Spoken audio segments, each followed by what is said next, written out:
E temos também figuras queridíssimas agora. Temos aqui Tomé Abduche e o nosso querido Francisco Pão de Hambúrguer. Porém, eu tenho aqui, fala, meu querido, eu tenho aqui a presença, agora o Felipe Monteiro está aqui, e tem o Van Hatten. Opa! Me dá o Van Hatten. O Van Hatten. O Van Hatten está em Brasília, Van Hatten? Ou está no Sul? Estou em Florianópolis, cheguei agora. Tá em Você acompanhou o Bolsonaro aqui? Você acompanhou essa entrevista da Reuters? Acompanhei praticamente tudo. Como é que você viu esse papo aí do Bolsonaro? Olha, Emílio, na prática o Bolsonaro hoje é um preso político, porque ele não pode sair de casa, não pode falar com determinadas pessoas, não pode usar as redes sociais, então ainda por cima está censurado. E não pode sair de Brasília, está com tornozeleira eletrônica. Eu concordo com a Deise, que falou agora há pouco. Na verdade, estão ampliando, outra vez, né, a abrangência da mensagem política que o Bolsonaro representa, com toda essa perseguição em cima dele. O governador Romeu Zema, de Minas Gerais, também acabou de fazer, ele está aqui em Florianópolis também, nós temos um evento novo amanhã. Ele acabou de fazer um tweet mencionando exatamente isso, né? A solidariedade à família e o fato de que nós estamos vivendo sob um regime de muita perseguição, e é muito parecido com tudo o que aconteceu e segue acontecendo. Um pouco mais, talvez, mas de uma forma até um pouco torta, né? Porque as decisões do Alexandre de Moraes são um horror. Em todos os termos, seja no uso do português, seja na falta de respaldo legal e jurídico. Então, eu só posso expressar que minha solidariedade ao Bolsonaro. Eu ouvi ele falar e, de fato, é uma humilhação que eles pretendem fazer contra ele com essa tornozeleira eletrônica, por exemplo, mas, ao mesmo tempo, estão acirrando os ânimos na sociedade brasileira. Porque as mensagens que eu tenho recebido desde que saiu essa matéria, essa notícia de que o Bolsonaro teve busca e apreensão, na verdade, uma invasão da Polícia Federal, porque é isso que eles costumam fazer nas residências dos perseguidos, a reação das pessoas nós precisamos voltar para as ruas, precisamos fazer alguma coisa, o Congresso precisa se mexer. Isso é bom porque, num momento de letargia, de profunda decepção com as instituições, a gente vê que as pessoas estão, pelo menos nesse momento tão grave, né, se reanimando e dizendo que querem participar de uma mudança. Muito bem. Tomé Abduche, você tem alguma pergunta para o Van Hatten, que está em Floripa? Tudo bem, Marcel? O que o Congresso Nacional... Mas bastante coisa assim. O que o Congresso Nacional pode estar fazendo nesse momento para poder amenizar, né, essa grande dor da grande maioria dos brasileiros que representam a direita, que representam as famílias, que sabem o que aconteceu com o Brasil, que estão, assim, totalmente desolados com essa ação que foi tomada, essa decisão que foi tomada pelo Supremo Tribunal Federal? Olha, Tomé, primeiro, boa tarde. Satisfação estar falando com você aqui. Parabéns pelo teu trabalho. O Congresso Nacional, na verdade, tem uma grande chance nesse momento de recuperar sua credibilidade. Nas grandes crises há também oportunidades. E é o Congresso que precisa debater a questão da anistia. Não só da anistia, eu diria, inclusive, porque há uma parte daqueles que sofrem processos judiciais abusivos que, de fato, cometeram atos de vandalismo e, portanto, precisariam ter punição. Agora já pagaram muito mais do que qualquer vândalo pagou na história do Brasil. Teve gente que passou já 2 anos presa por causa de atos de vandalismo. Como também anulação de processo, porque a maior parte dessas pessoas que hoje são vítimas dessa perseguição estatal não cometeram crimes, né? Então, nós precisamos pautar a anistia. Acho que é uma grande chance do Congresso retomar esse tema que, lamentavelmente, tinha ficado esquecido nesses últimos meses, inclusive enterrado pelos líderes partidários, não pela maioria da Câmara, que assinou a urgência para anistia. Na Câmara dos Deputados também estamos prestes a instalar a CPI do abuso de autoridade, porque ela está na vez agora na fila. O presidente pode instalar até 5 comissões ao mesmo tempo e ele disse que as CPIs serão instaladas no segundo semestre e a CPI do abuso de autoridade é a 4ª na fila. Ele pode instalar, então, imediatamente na volta do recesso. E o Senado da República precisa tratar do impeachment de ministro supremo. 35 senadores já disseram que são a favor do impeachment do ministro Alexandre de Moraes. Quando nós começamos a buscar assinaturas da CPI do abuso de autoridade, Nós demoramos até que engrenasse a busca e chegamos a perto de 160 assinaturas na véspera da morte do Clesão na Papuda. E aquela morte lamentável, aquele episódio que no fundo acabou se transformando também num episódio político, foi o que permitiu que nós conseguíssemos aquelas 10 ou 20 assinaturas que faltavam em 24 horas. Então, quando há um fato gravíssimo como esse que aconteceu ontem, aliás, hoje de manhã, com esse presidente Jair Bolsonaro, que, repito, está de fato em prisão domiciliar nesse momento, né, e impedido de sair de Brasília, quando acontece isso, há uma grande oportunidade, uma reação no Congresso. E há pouco nós tivemos já uma reunião da oposição, dos partidos da oposição, do PL e do Novo, para tratar desse grave assunto, já para nas próximas horas manifestarmos quais serão os próximos passos de reação dentro do Congresso Nacional. Muito bem. Felipe, você tem alguma pergunta aqui para o Van Hatten? Gentilmente está conversando com a gente. Perfeito. Marcel, primeiro, boa tarde, prazer falar contigo. Eu queria que você falasse sobre a direita no Brasil, né? Eu sei que a direita é um corpo heterogêneo, né? Tem várias camadas, mas parte da direita em relação a esse aspecto do tarifaço do Trump se mostrou um pouco entreguista, né? E comemorou, né, a tarifa contra o Brasil como se fosse um ato de heroísmo contra o suposto abuso do judiciário. O que você acha dessa parte da direita? E a esquerda, por outro lado, né, é uma esquerda que se refugia no nacionalismo. Como disse o Samuel Johnson, o nacionalismo às vezes é o refúgio dos canalhas, né? E a esquerda também não tem nenhum tipo de parâmetro, nenhum tipo de solução alternativa para o Brasil. Parabéns, excelente pergunta, Felipe. Satisfação estar contigo também no ar. Eu preciso começar dizendo que eu sou liberal e, portanto, eu sou contra imposto, sou contra a taxa, né? Inclusive contra os impostos que o Haddad coloca sobre o povo brasileiro o tempo todo, né? E uma novidade talvez boa para todos, eu entrei no início da semana com um projeto para limitar os aumentos do IOF, né? E o Hugo Mota sinalizou positivamente para esse meu projeto, para que ele fique nos níveis que foram cobrados antes desse decreto do Lula e não sejam aumentados mais, né? Então, existe forma do governo, do Congresso se manifestar contra o aumento de imposto e contra o aumento de IOF que não seja por meio do instrumento do PDL, que o Alexandre de Moraes, de uma forma também abusiva e inconstitucional, acabou derrubando, né? O nosso PDL aprovado com 383 votos. Sob o ponto de vista, portanto, de imposto, eu sou contra a política de taxação de países. Eu acho que ela não ajuda, em muitos momentos, inclusive, agrava a situação e dá à esquerda, como foi o que você disse há pouco, né? Um discurso de nacionalismo, de defesa da soberania que é muito mentiroso, porque não tem ninguém mais entreguista do que a esquerda. A esquerda viajou o mundo na época do processo do impeachment da Dilma para dizer que nós estávamos promovendo um golpe no Brasil, um verdadeiro absurdo. E agora também a gente vê que Lula se alia ao que há de pior no mundo e, inclusive, disse que lá na China pediu ao Xi Jinping mandar alguém para ajudar a regular as nossas redes no Brasil. Isso é um ataque à soberania violento. Nós vimos também o próprio STF, numa manifestação de Gilmar Mendes, se manifestando em grupo, porque ninguém disse que não naquele momento, que admirava o regime do Xi Jinping, que é um regime de partido único, um regime que também agride a soberania de outros países. Então, nós estamos vendo essa hipocrisia da esquerda. Agora, sob o ponto de vista da direita, que é o foco da tua pergunta, eu não quero esquecer de respondê-la, de fato, há diferentes opiniões na mesa, mas para mim o mais importante é ser da comunicação, do que acabou fazendo com que o Trump não só taxasse o Brasil, mas principalmente mencionasse uma questão política, e aí ele mencionou o nome do Jair Bolsonaro na sua carta. Eu acho que isso é mais relevante do que os diferentes posicionamentos da direita. Nós precisamos ir para a raiz do problema. E qual é a raiz do problema?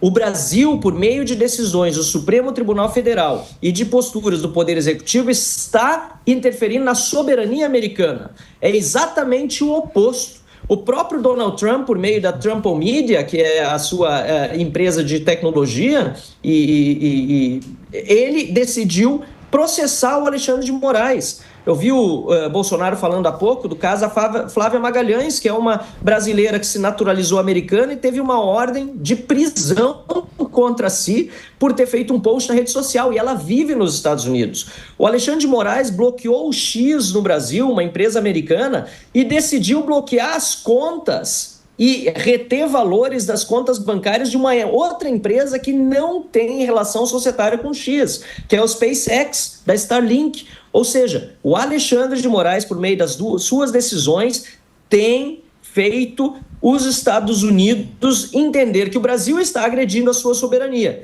E, além disso, o próprio presidente Lula, exemplos não faltam, já dei alguns, tem também feito movimentos que acabam sendo interpretados nos Estados Unidos como movimentos contra os interesses americanos, como quando reúne os BRICS aqui no Brasil, no Rio de Janeiro, e diz que quer criar uma moeda contra o dólar. A Rússia e a China, inclusive, já saíram dessa briga, porque a gente percebe que o Brasil, na verdade, quer, por meio da administração do Lula e do PT, essa narrativa para si. E nós não podemos, como direita, escorregar nessa falácia. Esse é o grande ponto. Lula está querendo recuperar a credibilidade, usar até a bandeira, o verde e amarelo, como você falou bem da frase há pouco do refúgio do canalha, nessa defesa da soberania e do nacionalismo, para se dar bem numa eleição em que ele não tem como chegar popular, porque o país está quebrando, o país está com altos índices inflacionários escondidos, mas logo começam a aparecer ainda mais. Nós estamos vendo os investidores internacionais não investindo mais, aliás, muitos saindo em virtude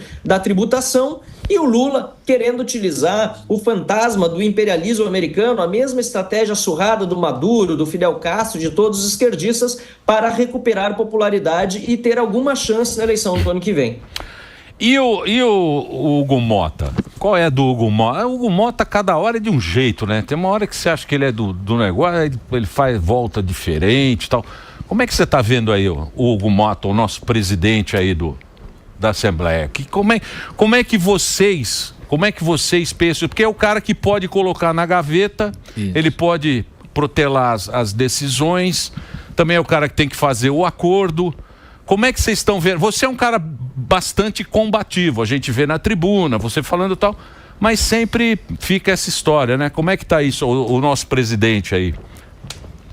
Olha, eu posso ter minha opinião pessoal sobre ele, até ela não é bem consolidada, porque, como você mesmo disse, ele tem as suas idas e vindas e a gente não consegue ter um perfil bem delineado. Mas o que eu posso falar a respeito da capacidade que ele tem de resolver o problema, que ele no Brasil hoje é uma das pessoas mais importantes para achar uma solução. E eu disse isso para o próprio Hugo Mota. Ele é nada mais, nada menos do que o presidente do Poder Legislativo. Representa todos os deputados federais que representam todos os cidadãos brasileiros, na sua diversidade de opiniões. Então o Hugo Mota, ele está na condição, junto com o Davi Alcolumbre, que é presidente do Senado, mas representa os estados, porque o Senado é a casa dos estados. O Hugo Mota tem a condição de fazer a diferença nesse momento. Eu lhe disse isso e ele me ouviu muito atentamente e me pareceu, inclusive, compreender. Ele sabe o papel que tem. É claro que ele está acossado pelo Supremo Tribunal Federal, é claro que o governo federal vai continuar fazendo pressão sobre ele, mas é o momento do Hugo Mota se levantar e dizer: eu sou o presidente do parlamento, eu sou o presidente de todos os brasileiros, representados, na Câmara dos Deputados. O presidente da República é o Lula, mas o presidente da Câmara dos Deputados sou eu, do Poder Legislativo, que aliás é o que representa a soberania do povo, conforme diz a própria Constituição da República. E estou aqui para pacificar o país. E já foi alertado lá atrás que a pacificação do país era a anistia.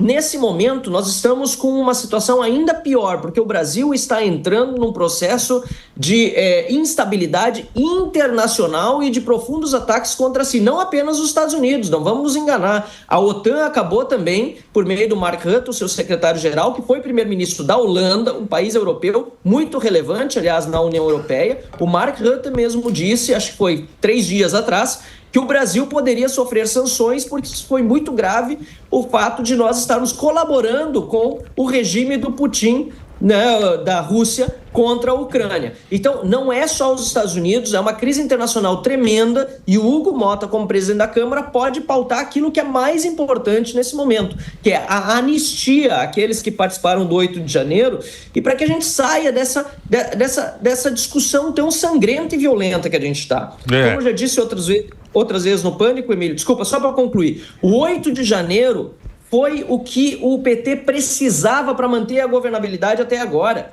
Porque o povo nunca foi de fazer as coisas com violência, aquilo foi uma farsa. E se não tivesse acontecido o 8 de janeiro, o Lula já tinha, na minha opinião, caído, porque o Congresso já tinha ouvido o povo nas ruas, que acabou por medo e amedrontado, não voltando a fazer as manifestações enormes que fazíamos na época do impeachment da Dilma. Mas o Congresso já foi mais corajoso, né? Você lembra do Renan? O Renanzão, ele enfrentava o Supremo, ele ia lá e brigava. A gente tá vendo aí, tudo mansinho, uma turma mansa, né? Eu vou ter que fazer um break agora. O Marcel Van Hatten conversando com a gente, tem as redes sociais, ele tá batendo um papo aqui com a gente. Eu vou fazer o break rapidinho para nossa rede de rádio. Tô bom. Pode aproveitar uma coisa? Vou aproveitar agora o Tomé Abduch, pode fazer a pergunta aqui pro Marcel. Marcel, hoje é um dia tristemente histórico para a nação brasileira, porque da mesma forma que nós vimos acontecer com países como Venezuela, Cuba, né, que tiveram decisões de uma Suprema Corte totalmente arbitrárias, a gente vê uma decisão, no meu ponto de vista, extremamente arbitrária aqui no Brasil, que está colocando uma tornozeleira, né, num ex-presidente da República, sem que ele tenha, né, nenhum motivo para isso, uma vez que ele tem residência fixa, uma vez que ele tem respondido à justiça todas as vezes que ele é solicitado. O que você acha que motiva a Suprema Corte? Essa mesma Suprema Corte que tem soltado a grande maioria dos criminosos. Então nós temos o Bolsonaro com uma tornozeleira, o André do Rap solto. Nós temos o Bolsonaro com uma tornozeleira e nós temos o Youssef, né, tendo todos os seus processos praticamente aí finalizados pela Suprema Corte. Nós temos o Bolsonaro com uma tornozeleira e decisões que levam ao desespero da sociedade brasileira. O que motiva essa Suprema Corte e como que os 11 integrantes da Suprema Corte estão vendo essas decisões que estão sendo tomadas? Porque, infelizmente, a Suprema Corte, que é uma instituição a qual o Brasil deve respeitar como instituição, nós não podemos atacar de maneira direta, né, aos ministros da Suprema Corte, mas nós podemos sim discordar dessas decisões que estão destruindo a nação brasileira, que estão colocando cada um de nós para termos medo de nos posicionarmos. Você mesmo tem que pensar o que você vai falar, eu tenho que pensar o que eu vou falar. Que país que nós estamos vivendo e para onde você imagina que eles querem levar o Brasil com tudo isso? Bom, Tomé, censura é a primeira arma de um regime ditatorial contra a população, contra a sua oposição.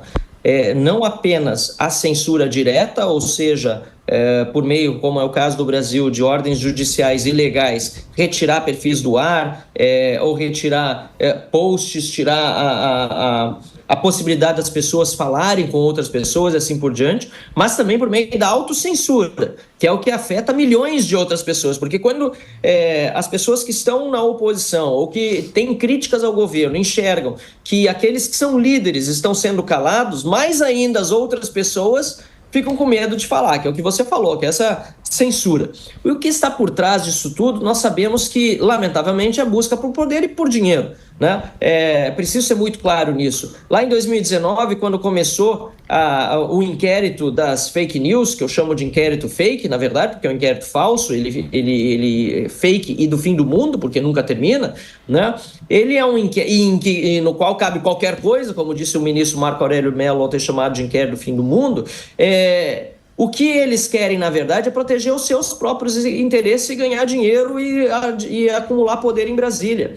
Quando foi censurada a revista O Amigo do Meu Pai, que se referia a um apelido dado por Marcelo Odebrecht a Dias Toffoli, então presidente do Supremo Tribunal Federal, e esse apelido, supostamente, de acordo com a sua delação, referia-se a um caderno de propinas que ele mantinha e que o ministro seria um dos beneficiários dessa propina. Quando isso sai na mídia, em vez de o ministro se explicar, ou em vez de uma investigação avançar, o que acontece é que a revista é censurada. E aí a Lava Jato também começa a ser completamente desmontada, até o ponto de o próprio Dias Toffoli, que figurava naquela delação lá atrás, decidir agora anular todos os processos do doleiro Alberto Youssef, que foi o primeiro delator que levou justamente ao conhecimento de todos os casos de corrupção que houve no governo Lula, já lá atrás, no episódio do Mensalão. E um criminoso réu confesso, né? Então, o que nós estamos vendo agora, Tomé, é que mais além de fazer com que o Bolsonaro sofra essas consequências e tirá-lo do jogo político, porque esse é um objetivo também muito claro, eles querem ficar sozinhos no poder e se perpetuarem ali. É importante lembrar também que essa decisão contra o Bolsonaro não impede apenas ele de usar as redes sociais. impede também que terceiros postem manifestações suas em redes sociais, Tomé. Ontem eu estive com o Jair Bolsonaro, estive junto com o deputado Sanderson, que é do PL, e conversamos com ele sobre a situação no Rio Grande do Sul, onde estamos avançando para uma coligação com o PL, em que Sanderson e eu seremos candidatos ao Senado na eleição do ano que vem, e o deputado federal Zuco ao governo. E estamos tratando também de buscar outros partidos, como o PP, Republicanos, União Brasil, enfim, para a nossa coligação, que a gente quer montar para o ano que vem. Pois bem, quando eu chego para falar sobre isso com o Bolsonaro, eu nunca ia imaginar que a foto que eu fiz com ele ontem e que eu postei ontem e hoje nas minhas redes seria a última em que eu poderia utilizar para dizer que ele está apoiando essa iniciativa de coligação, porque, pelo que diz a decisão judicial, ele não vai mais poder participar do tabuleiro político tampouco daqui para frente, porque se ele não pode se manifestar, se ele não pode usar as suas redes sociais, nem se manifestar pelas redes de terceiros, como é que ele, que está liderando as pesquisas eleitorais, um ator político relevantíssimo no Brasil, vai conseguir apoiar os seus candidatos daqui para frente? Então, na verdade, a decisão do Supremo Tribunal Federal contra o Bolsonaro e essa perseguição política é para tirá-lo do tabuleiro, tirar do jogo. Tirar do jogo, né?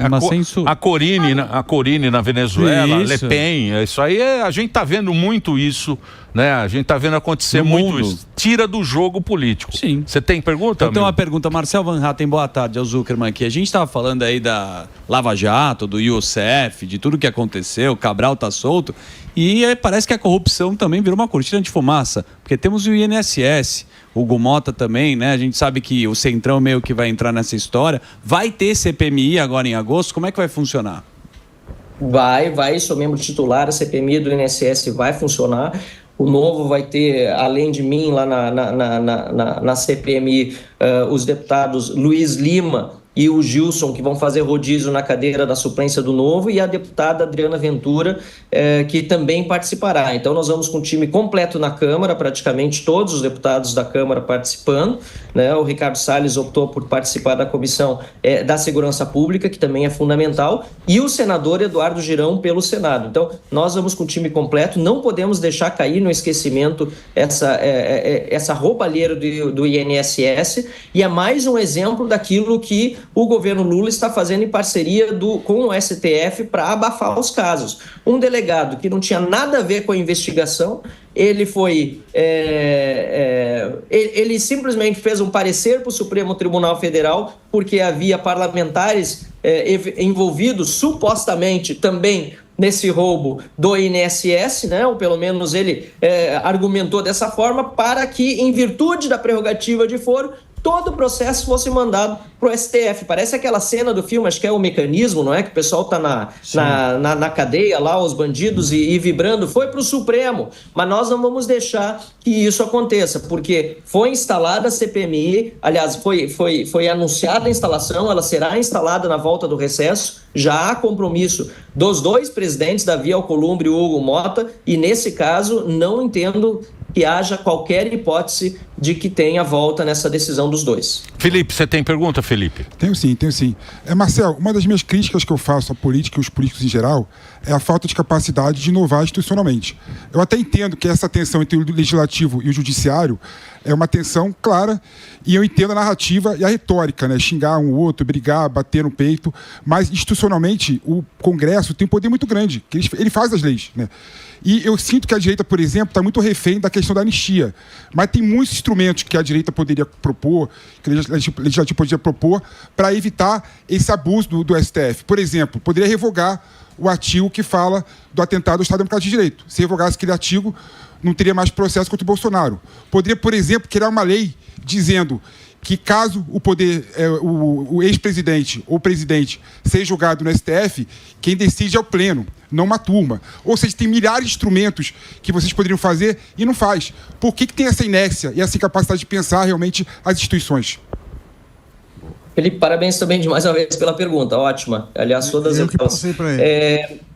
Mas, na verdade, eu entendo que a função do parlamentar ela é dividida em dois principais caminhos. O primeiro é esse institucional, eu concordo 100% com você. Eu acabei de falar que eu protocolei também um projeto de lei para limitar a capacidade do governo aumentar a IOF, né? Botar limites, porque hoje não tem limite, então o governo aumenta como quer. E aí depois o Supremo diz que ele pode aumentar como quer. Se a gente botar na lei que tem que ter aquele limite, é mais difícil para o Supremo ter uma decisão criativa do jeito que eles têm. Não é impossível, eu sei. E aí entra a segunda parte. Se o Supremo já está agindo tão fora do escopo constitucional e a gente não tem visto atitudes que sejam capazes de freá-lo, nós precisamos gritar. É o que nos sobra também, é preciso que a gente fale, que é outro papel do parlamentar, é falar. E se isso não fosse importante, eles não tentariam nos perseguir. Eu não estaria indiciado pela Polícia Federal depois de ser investigado por uma fala em que eu denunciei um policial federal por utilizar informações que cada vez fica mais comprovadas eram falsas para manter um brasileiro preso durante 6 meses, que é o caso do Felipe Martins. Se não importasse nada do que eu falo, se as nossas manifestações públicas, os nossos posts nas redes sociais fossem desimportantes, fossem irrelevantes, nós não seríamos perseguidos, ponto final, não haveria censura. Então as duas coisas são importantes. Voltando à primeira, a gente tem avançado em alguns temas, que é a questão, como você disse, né, institucional, legislativa, PEC das decisões monocráticas. Eu fui o relator na CCJ, já se fala em colocá-la imediatamente na volta do recesso em pauta, acho importantíssimo.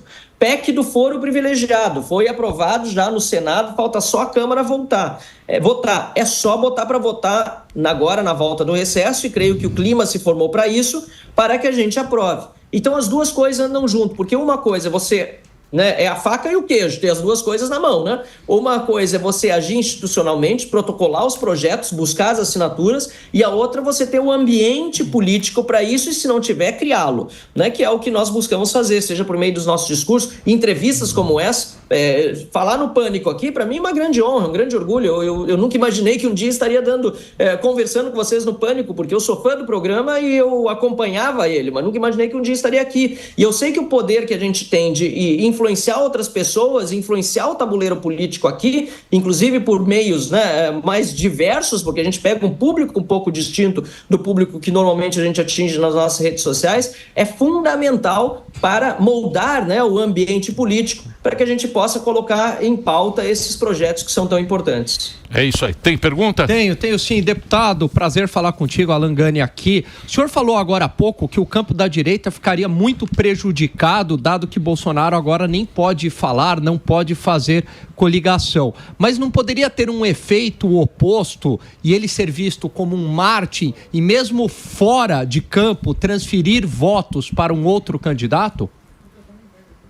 Alan, sem dúvida que pode acontecer isso. Eu não tenho bola de cristal, né? E a tua pergunta é boa por isso, porque a gente tenta muitas vezes fazer prognósticos, mas a gente não tem bola de cristal para saber exatamente quais vão ser os efeitos práticos dessa decisão do Alexandre de Moraes. Eu ouvi alguém falando agora há pouco, aliás, foi a cientista política, a Daisy, né? Sobre a martirização, não foi essa palavra que eu utilizei, mas do ícone, né? E isso pode acontecer, pode justamente, olha só, olha o tanto de tempo que a gente está dedicando, o dia todo vai ser isso, a esse tema, né? E a pessoa costuma ficar ao lado da vítima quando a agressão vem do mais poderoso, né? E nesse caso é o que a gente está vendo, ainda mais quando é injusta. Então pode ser realmente que isso impacte positivamente nos seguidores do Bolsonaro. Agora, mesmo assim, o que a gente está vendo, Alan, é que eles não estão parando no Bolsonaro. Eles estão indo para cima de todo mundo. Tem mais de 20 parlamentares hoje processados no Supremo Tribunal Federal por manifestações. E, claro, todos de direita, né? Se for de esquerda, pode falar o que quiser. Pode se manifestar, pode até fazer rachadinha,